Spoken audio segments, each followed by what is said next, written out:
자, 선생님 여러분, 계속 스토리 이야기 이어집니다. 이번 시간은 스토리텔링은 브랜딩이다. 스토리텔링은 브랜딩이다를 또 강조하며 시작합니다. 스토리텔링이 왜 브랜딩일까요? 스토리텔링. 이야기를 잘 만들어서 이야기꾼이 전달한 광고는 그 브랜드의 운명을 좌우해요. 우리 사람들의 기억에 오래오래 남아요. 오래오래 남는 것뿐만 아니라 어떤 각인된 그냥 확실한 그냥 못을 그냥 콱 박은 이게 내 머리에 그냥 새겨져 있는 거예요. 머리에 새깁니까? 나중에 가슴에 새겨버리죠. 가슴에. 계속 강조합니다만 경동 보일러 뭔가 효도 보일러 같아요. 효도 보일러. 제 머릿속에는 그냥 효도 보일러, 경동 보일러 그게 써 있고요. 정. 초코파이 이걸 사면은 마치 나는 정 있는 사람이야. 정. 그럼 다른 거 뭐죠? 초코파이 비슷한 게 뭐 다른 게 뭐 눈에 띄네 아니면 무슨 과자류 아니면 파이류. 지금 내가 뭐 바로 어떻게 뭐 인터넷 쳐볼 수도 없고 지금 제가 한번 잠깐 쳐보겠습니다. 그럼 얘를 사면 뭐 정이 없는 거예요? 제가 쳐볼게요.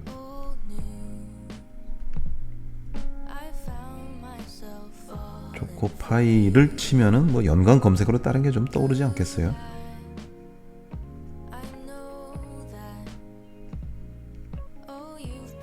네, 뭐 오히려 초코파이가 다양한 제품이 출시되는 게 다 뜨고 막 그러네요. 예. 뭐 약간 푸석푸석한 빵도 있고 부드러운 빵도 있고 오히려 그런 것도 충분히 있을 수 있어요. 근데 왜 초코파이만 유독히 조금 더 내가 정을 가진 사람으로 그리고 그것을 가진 사람이 마치 사주는 것 같은 그런 기분을 느낄까요? 이게 바로 브랜딩 아니에요. 브랜딩. 광고가 그렇게 치고 나갔고 광고를 통해서 사람들 마음속에 어떤 그런 감성이 자리 잡은 거예요. 이게 한 번에 끝나진 않습니다. 한 방에 분명히 감성이 자리 잡지 않았을 거예요. 여러 번 광고 횟수로 보면은 수천 번, 제가 수백 번이라고 표현 안 하는 건요, 수백 번보다 더 많이 했어요. 광고는 수백 번이면 여러분 왜 우리 뭐 YTN이나 케이블 방송에 막 보기 싫을 정도로 광고 계속 나오는 거 있죠. 광고인이면서 보기 싫다는 말 쓰기가 참 저도 광고가 정말 많이 나와요. 하루에 저 많이 본 날은요, 어떤 광고를 하루에 한 15번 본 기억이 나요. 15번 대략 세진 않았지만 15번쯤 됐던 것 같아요. 그때 제 머리에 이렇게 쥐가 났어요. 아무리 광고인이지만 하루에 15번 저도 그 광고를 동일한 광고를 보니까, 그리고 그것도 세련된 광고가 아닌, 그다음부터 저도 채널을 돌릴까 말까까지 간 적이 있어요.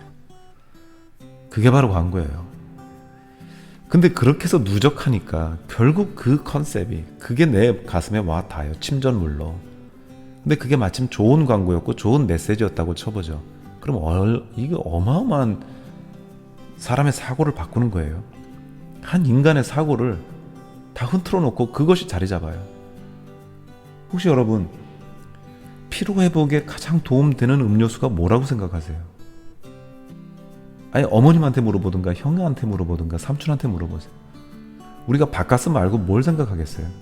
비타오백?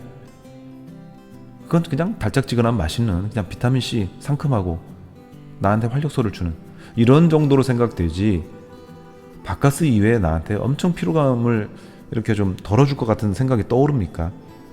근데 거꾸로 바카스가 먹으면 뭐 피로가 금방 가셨어요? 그럼에도 불구하고 우리는 왜 바카스에 사로잡히냐 이거예요. 그럼 남한테 어디 선물 가져가고 뭐 열심히 일하는 것도 현장에 딱 뭔가 들고 가려면 바카스가 손에 딱 잡히는 이유가 뭡니까? 브랜딩 아니에요. 브랜딩. 그 많은 이야기, 그 많은 피로 회복을 해주고 피로 회복만이 아니라 직접적으로 그렇게 설명을 안 해도 내 마음속에 바카스는 남에게 국민 피로를 해소해주는 좋은 음료로 지금 인식을 만들었잖아요. 그 많은 이야기로. 그래서 효도 보일러 정 얘기하는 것이고, 기왕 다시다를 넣을 거면 고향의 맛 다시다 이걸 넣어라. 그러니까 다시다는 벌써 대명사화 됐잖아요. 네. 자, 그래서 이건 정말 스토리는 무서운 겁니다. 사람에게 점점 우리 어릴 때 들었던 스토리 잊혀지지 않잖아요. 호랑이 하면 떠오르는 스토리, 토끼와 거북 스토리, 뭐 난장이가 나오는 것, 그 다음에 뭐 라이언 킹, 뭐 디즈니가 만든 이야기까지 하면은 엄청난 스토리가 내 머릿속에 와 있습니다. 그거 자체는 그 브랜드를 사람에게 녹여져서 사고 체계를 갖게 하는, 그리고 내 제품만을 사야 되게 하는, 또 내 제품의 컬러를 만드는 브랜딩이다라는 거예요. 그것에 우리 가장 교과서 같은 대표적인 성공까지 한 사례를 한번 보겠습니다. 보면서 이야기하면 뭐 금방 이제 이해가 되는 거죠. 난 오늘 나에게 바카스를 사줬습니다. 나를 아끼자 바카스. 난 오늘 나에게 바카스를 사줬대요. 난 오늘 나에게 바카스를 사줬대요. 이건 말이 정말 나다르고 어다른 거예요. 사줬대요. 이거 내가 산 거 아니에요? 여러분, 바카스 오늘 내가 산 거예요. 산 거. 산 건데 사줬답니다. 나를 위해서. 그렇게 플롯이 달라지면 아이디어가 돼요. 그리고 왜 그럼 나를 사줘야 돼? 내가 사는 게 아니라 왜 사줘야 돼? 나를 위해서, 내 몸을 위해서. 이제는 시대가 바뀌었어요. 옛날에는 나는 그냥 좀 희생하고 고생해도 됐었어요. 근데 이제는 사람들의 사고가 바뀌어서 나를 위해서 약간의 작은 사치를 하더라도 내가 고생한 나에게 선물을 줘야 돼요. 보상을 해줘야 돼요. 이런 사고가 요즘은 통합니다. 이런 스토리텔링이 통하는 시대고, 그래서 이런 광고가 나온 거죠. 바카스는 계속 이런 아이디어를 잘 잡아내는 것 같아요. 목소리 되게 예쁘시네요. 네네 고객님 감사합니다. 주말에 뭐 얻어요? 네 고객님 저 주말에 바쁩니다. 난 오늘 나에게 바카스를 사줬습니다. 네, 그래서 또 이렇게 나한테 또 바카스 사주고. 산 게 아니에요. 본인이 돈을 냈는데 왜 사줘요? 아다르고 어다르기 때문에. 화법이 달라요. 네네 고객님 막내딸입니다. 나를 아끼자 엄마 바카스. 난 요새 술 믿는 남자가 멋있더라. 안녕. 난 기타 잘 치는 남자 멋있더라. 근데 난 얼굴 작은 남자가 제일 좋더라. 난 오늘 나에게 바카스를 사줬습니다. 남자는 자신감이지, 자신감. 잠을 아껴서, 돈을 아껴서 학업을 이어가고, 너무 많은 걸 아끼려다 가장 아껴야 할 건 잊었는지 몰라. 난 오늘 나에게 바카스를 사줬습니다. 네. 이것도 역시 나에게 바카스를 사줬어요. 여러 세상에서 요구하는 세상의 기준에, 정말 세상은 나한테 너무 무리한 걸 많이 요구하지 않나요? 공부 잘하는 거 요구하죠. 취업 잘하는 거 요구하죠. 내가 일찍 일어나야 되는 거 요구하죠. 더 자고 싶은데 이거 내 마음인데 왜 일찍 일어나야 돼요?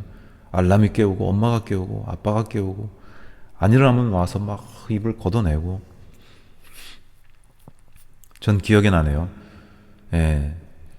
우리 엄마는 어떻게 저를 깨웠냐면요, 참 지혜로웠던 것 같아요. 아들이 이불을 확 걷어차고 일어나! 이렇게 해서 일어나는 것과 아들이 조금 더 자연스럽게, 그리고 고통받지 않으면서, 그리고 서서 일어나기를 바라셨던 것 같아요. 그게 모정이잖아요. 엄마잖아요. 진짜 엄마잖아요. 그래서 기억이 납니다.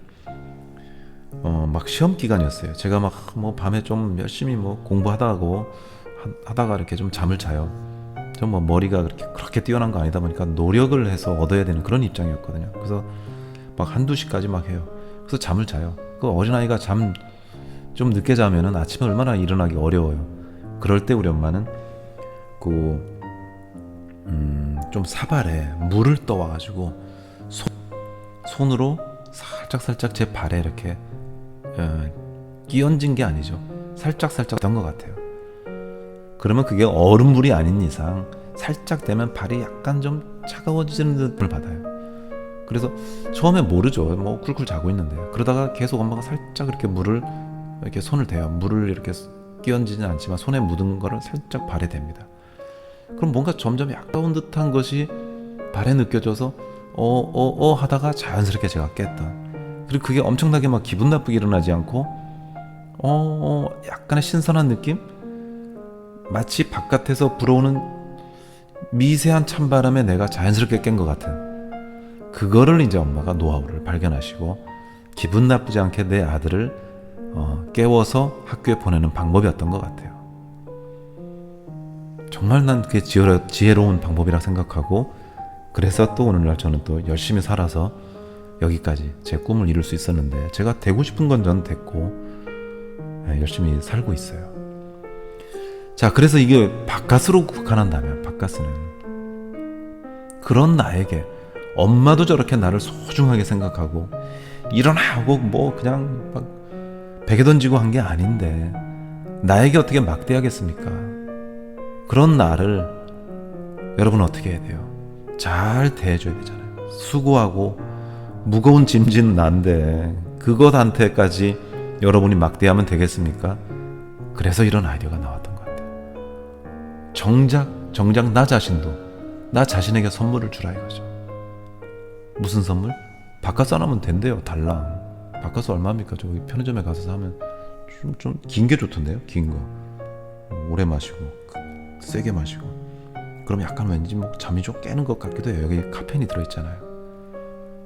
그거 하나 나 사주면서 나한테 고맙다고, 수고했다고, 존경한다고, 보상해준다고 하는 거 아닙니까? 그 아이디어가 이거예요. 아다르고 어다르고 살짝 바꿨을 때 이렇게 좋은 아이디어가 나오고 스토리가 되는 겁니다. 난 오늘 나에게 바카스를 사줬습니다. 자, 그래서 다시 또 중간부터 보겠습니다.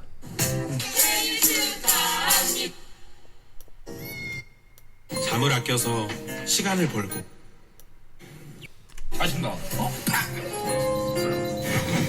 잠을 아껴서 시간을 벌고, 돈을 아껴서 학업을 이어가고, 너무 많은 걸 아끼려다 가장 아껴야 할 건 잊었는지 몰라. 난 오늘 나에게 바카스를 사줬습니다.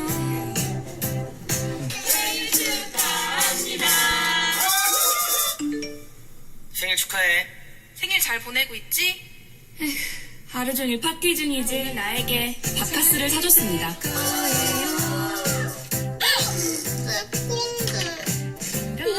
나를 아끼자, 바카스. 아빠 다녀올게. 아빠도 불러오세요. 어? 가자. 오늘은 야근 없다. 아빠 놀러 왔다. 나를 아끼자 바카스. 엄마라는 경력은 왜 스펙 한 줄 되지 않는 걸까?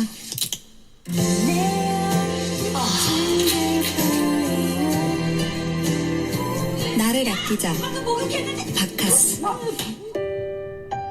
대리가 됐을 때도 과장이 됐을 때도 이렇게까지 어깨가 무겁진 않았다. 역시 아빠가 되는 게 최고의 승진이기 때문일까? 나를 아끼자 바카스. 자, 이런 광고도 요 밑에 물론 자막은 뭐 이렇게 좀 설명하기 위해서 다른 분이 만든 거기 때문에 그냥 참고만 하시고, 이제 엄마 편이 있고요. 이거는 전부 다 나를 아끼자 시리즈예요. 나를. 그러니까 세상의 관점이 바뀌었다 그랬죠. 이제는 그 수고한 나에 대해서도 내가 잘해줘야 돼요. 그런 아이디어를 짠, 그런 이야기, 그런 스토리텔링이 있는 광고의 사례를 들어드리는 겁니다. 저는 잘했다고 봐요. 그리고 공감을 줄 거라고 봐요. 그래서 엄마 편도 있는 것이고 아빠 편도 있는 거죠. 엄마라는 경력은 왜 스펙 한 줄 되지 않는 걸까? 엄마라는 경력은 왜 스펙 한 줄도 되지 않는 걸까?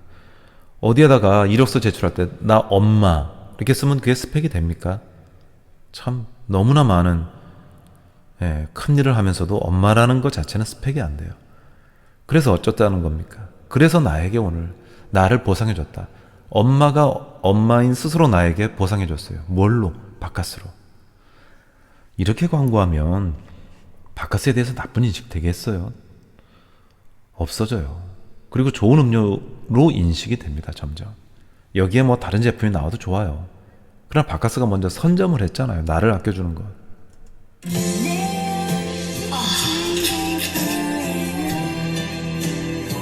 나를 아끼자, 바카스.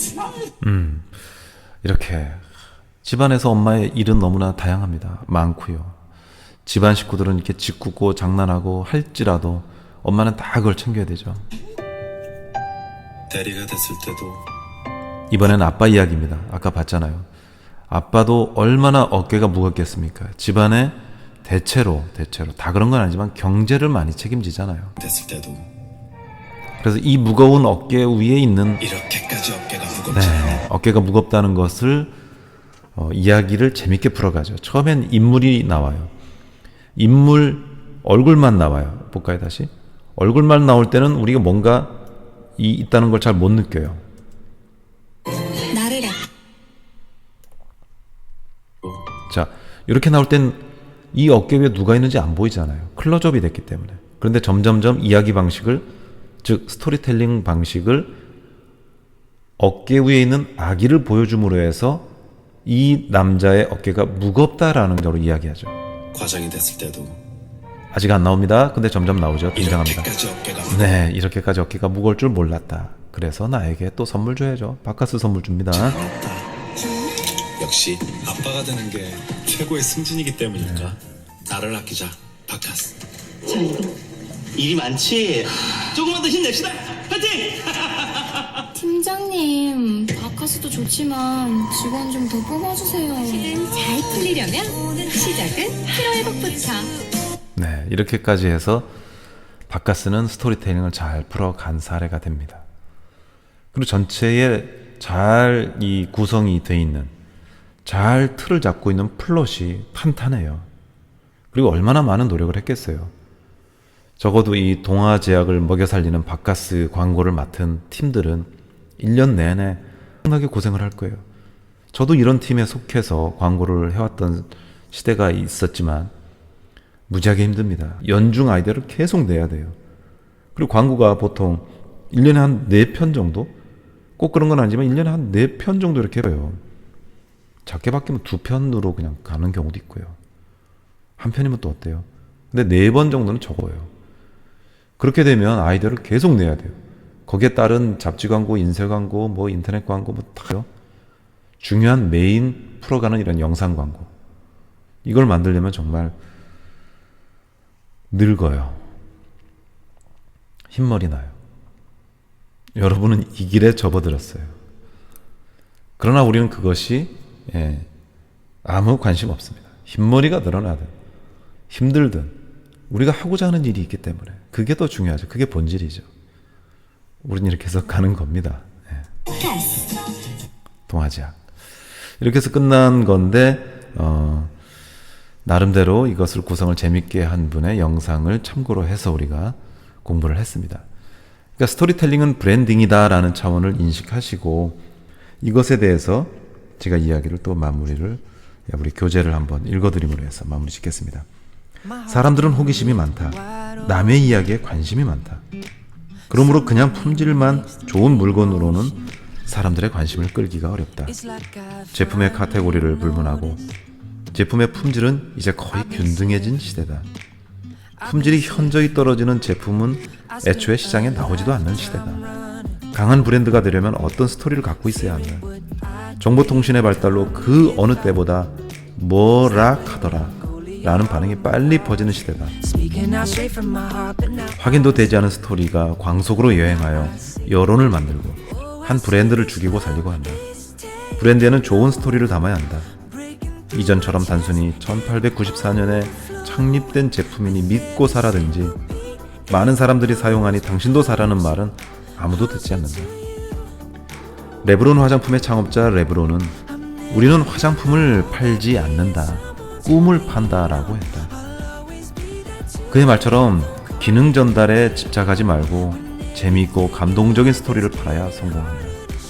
타이타닉호가 침몰했을 때 그 많은 희생자의 유족들에게 보험금을 지급한 회사는 어느 여배우가 분장실에 도넛을 먹다가 커피에 빠뜨린 일화로 브랜드 네임을 지은 브랜드는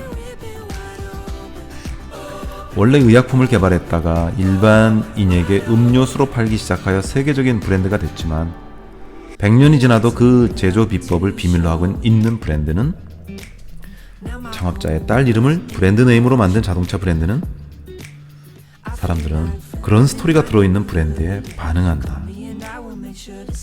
사람들은 기능만 따지면 10,000원 이하의 가격으로도 살 수 있는 청바지를 사기 위해 왜 30만 원 이상을 기꺼이 지불하는가?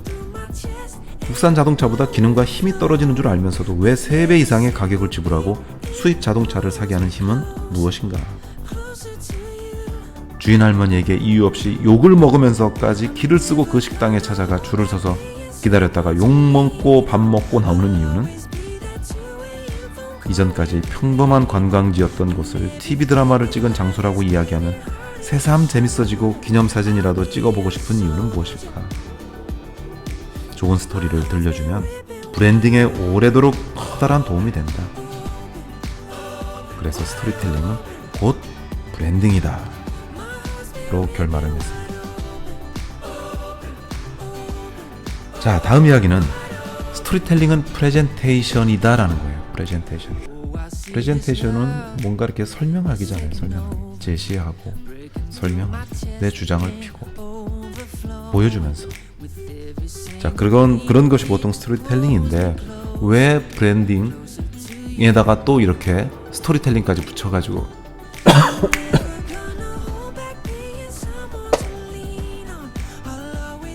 왜 또 스토리텔링에 프레젠테이션이라는 용어까지 붙여졌을까요? 한번 이 광고 볼까요?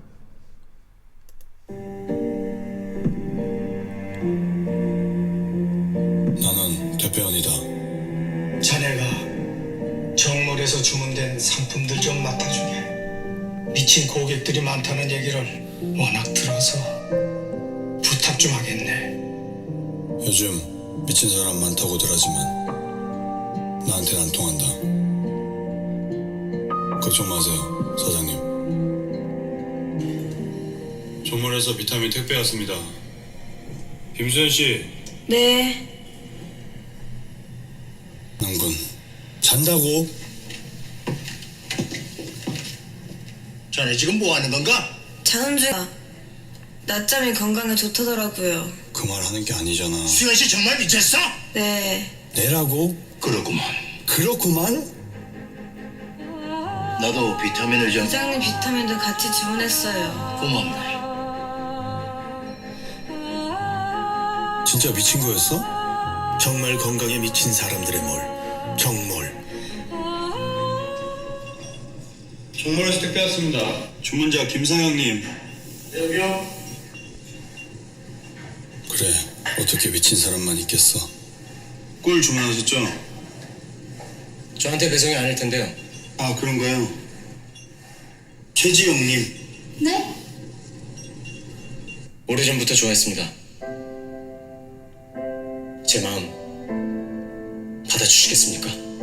뭐야, 지금 꿀 가지고 고백하겠다고? 좋아요. 좋다고? 오늘 같이 꿀 먹을래요? 건강하게. 이게 뭔 개소리지? 정말 건강에 미친 사람들의 몰, 정몰.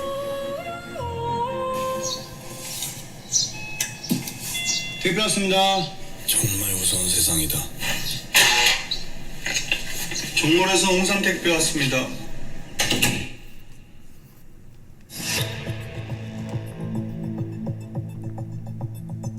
역시 범인은 사건 현장에 다시 나타나는 법이지. 바로 당신.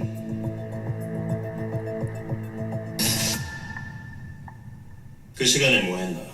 전 그때 방에서 운동 중이었어요. 건강하려고 운동 중이었다. 저는 그때 정몰에서 홍삼을 주문했습니다. 건강 챙기는 거 중요하지. 전 택배 배달 왔는데요. 당신 알리바이가 부족하고. 어쩌라고? 건강이 바로 최고의 알리바이 아니겠나?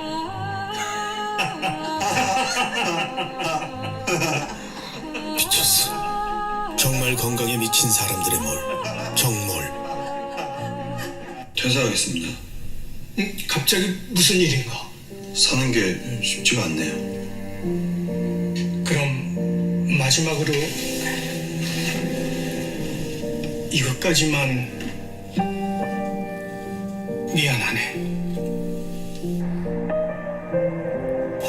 뭐 이런 데까지 배달을 해.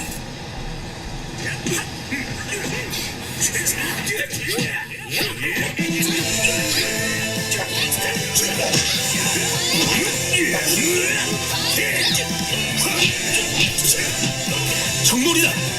여기에요. 여기서 시켜 먹으면 아주 미친다니까. 건강 충전 다이나믹 파워.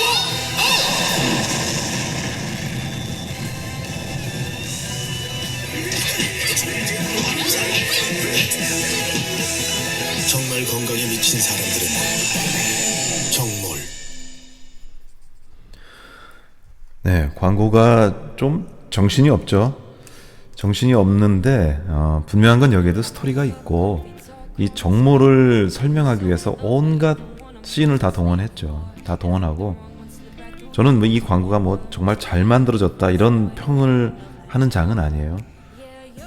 다만 이 하나를 알리기 위해서 설득하기 위해서 여러 장면, 상황을 설정해서 즉 플롯을 해서 구성을 해서 이거를 전달하려는 노력을 한번 보여주는 거예요. 전체적인 톤 앤 매너는 약간의 유머 어프로치가 들어가 있어요. 그리고 뭔가 좀 심각해요. 명랑하고 막 이러지는 않은데 유머는 들어가 있어요. 유머 코드는 들어가 있어요. B급 코드도 들어가 있어요. 보통 유머가 딸리면 요즘은 B급이 자동으로 들어가는 경우가 많더라고요. 그러면서 이 정말 건강에 미친 사람들의 몰이라는 요 정모를 재밌게 가슴에 심어주기 위해서 여러 상황을 설정해가지고 설명을 합니다. 그러니까 이런 광고가 있는가 하면 조금 더 쉽게 가거나 직설적으로 가거나 직설적으로 다른 말로 하면 직관적으로 그냥 보여주는 것 자체가 설명인 광고도 있어요. 그런 경우는 머리에 조금 덜 남을 수도 있고 뇌리에 새기는 강도가 약해질 수는 있어요. 근데 이렇게 해서 한번 보고 나면은 뭔가 그 지난번에 좀 때로는 어색하고 영화 같았던 긴 스토리가 머릿속에 떠올라요. 그래서 정몰이 머릿속에서 지워지지가 않아요. 분명히 여러분들 머릿속에 이거 오늘 수업에 한 번 봤을 뿐인데 정몰이라는 게 상당 부분 가슴에 새겨질 거예요. 그런 정도로 이 광고의 힘은 큰 것 같기도 하고 스토리로 잘 녹여내면 내 머릿속에서 쉽게 지울 수가 없겠다라는 생각, 그게 바로 소비자의 머릿속에서 쉽게 지울 수 없겠다라는 생각과 똑같은 거예요. 우리는 그런 목표가 있어야 되는 거니까요. 자, 그러면서 제가 이 교재를 읽으면서 마지막 스토리텔링은 프레젠테이션이다 라는 말을 마무리해 드릴게요. 제 아무리 좋은 스토리가 있어도 제대로 보여주지 못하면 빛을 발하지 못한다. 스토리를 텔링하는 이 일은 아이디어를 보여주는 방식이다. 프레젠테이션을 성공적으로 하기 위해서는 목적 설정부터 타깃 그룹의 선정, 콘셉트 결정, 효과 측정에 이르기까지 세심한 설계가 필요하다. 프레젠테이션의 전체 흐름을 구성하는 기획 작업은 스토리텔링을 계획하는 일과 같다. 아무리 좋은 생각이라도 잘 전달되어야 팔 수 있기 때문이다. 따라서 스토리텔링은 아이디어를 전달하는 방식이며 그 자체가 프레젠테이션인 것이다. 예, 라고 마무리를 했는데, 자, 이제 여러분은 스토리텔링에 대해서 점점 이제 깊이 있게 가고 있어요. 그리고 이것을 금방 오늘에 다 이해가 안 될 수도 있지만은 이제 이해한 건 단순히 이야기하는 게 아니라 이야기하는 방식, 나만의 아주 고도의 이야기 방식, 즉 플롯, 이것을 구성해서 이것을 체계적으로 집어넣어서 잘 전달해야 되겠다. 그러면 이거는 대단한 아이디어로 승화되는 것이다. 이런 차원으로 생각해주면 참 좋겠습니다. 그래서 스토리텔링이 이제는 나에게, 내 몸에 아주 다른 여타 아이디어 발상법과 함께 기본적으로 가장 묵직하게 들어있는 발상법의 하나가 되고 그런 사고체계가 되기를 바라는 마음입니다. 자, 여기서 이번 시간은 마치고 다음 시간에도 할 양은 많은데 혹시 시간이 이제 많이 걸리더라도 소화를 해보겠습니다. 만약에 소화가 안 되는 부분은 또 그 다음에까지 연결이 되겠습니다만, 이런 진지한 시간 계속 갖도록 하겠습니다. 수고하셨습니다.